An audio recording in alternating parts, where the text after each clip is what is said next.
If you ain't out of control, you ain't in control. These words can perfectly define 2006 Fast and Furious' Tokyo Drift. The attempt of rebooting the series with not only a new cast, but with an entirely new setting in Tokyo, Japan, let's just say it didn't work out as intended. But after 17 years of re-examining it, Tokyo Drift is considered not only an underrated entry in the Furious franchise, but possibly the best one of the bunch, which I don't know how that happened. While I wouldn't agree with the latter, I do agree with the former. Tokyo Drift is a fun and enjoyable film. If anything, Tokyo Drift helped develop an entire generation of people who wanted to just drift all day in their cars. God, I miss those times. I think the biggest reasons I can enjoy this film has to be the racing scenes, the setting, and the soundtrack. The racing scenes in Tokyo Drift are just spectacular. Like the title suggests, there is a big emphasis on drifting, and that's used as a key component for a lot of the race set pieces, and it's awesome. Once the film transitions to Tokyo, the race scenes are just non-stop thrill rides. Watching these tuned up cars beautifully drift around these corners is such a sight to behold.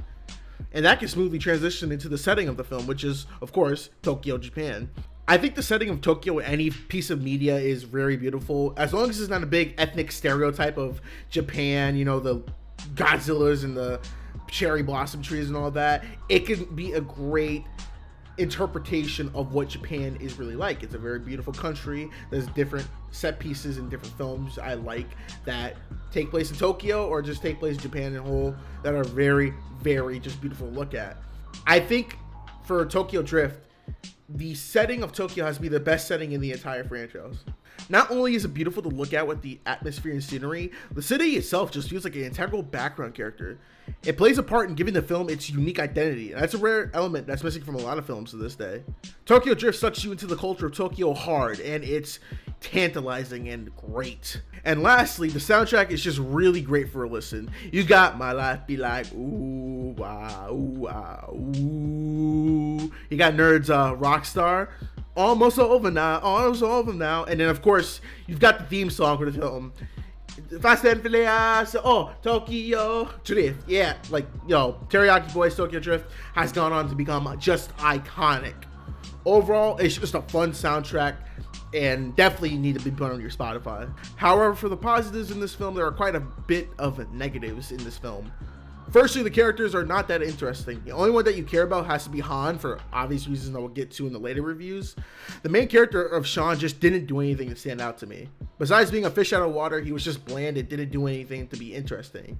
And secondly, the story was another bland aspect of the film that didn't do anything for me.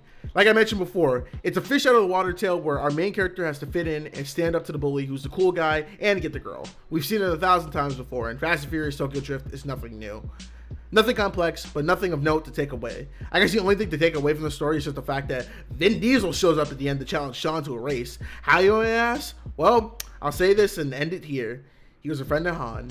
If you know, you know.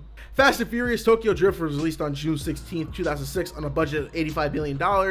After its run at the box office, it would go on to gross $159 million worldwide. Overall, although the story and characters aren't memorable, Tokyo Drift does enough to live up to its reputation as a favorite of many fans of the Fast and Furious series, and it does another thing well too, getting Vin Diesel back on board with the series by doing another reboot. Oh boy. And I'm going to give Fast and Furious Tokyo Drift a 7.3 out of 10. So let me know down in the comments below, did you enjoy Tokyo Drift? What's your favorite memories of it? And are you excited for the new Fast and Furious movie, and what's your favorite one? Until next time, I've been Mac from Mac Reviews. I'll see you all in the next video. Peace. This is fun! Hello.